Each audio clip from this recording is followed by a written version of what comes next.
tam sama. Přišel jsem za tebou, když seděla tam sama.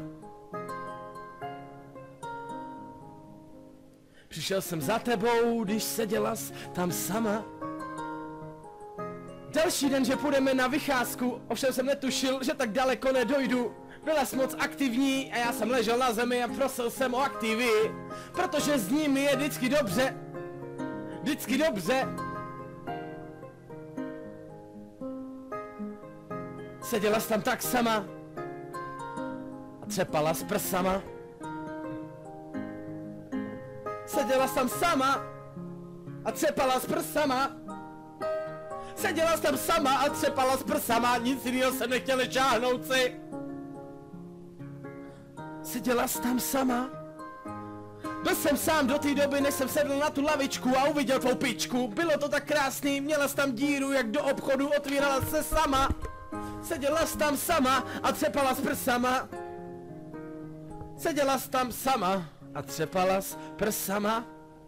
Potom jsem ti pověděl, že mám větší prsa než ty a že se nemusíš stydět za svý krásný vnady. Tak jsme tam seděli sami a třepali prsami.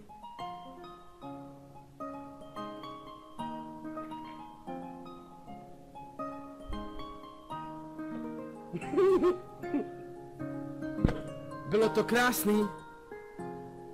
Bylo to krásný.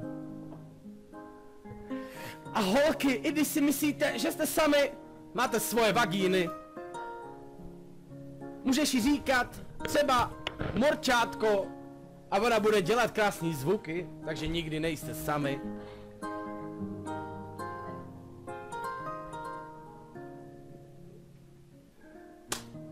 Dobrý, dámy a pánové, tohle je song pro naše krásné slečny, mějme je rádi, všechno nejlepší k svátku slečny. Samozřejmě jsem to neměl napsaný. Byla to improvizace těžká, jako těžká improvizace. Snad se mi to aspoň trošku povedlo, pičovina, no.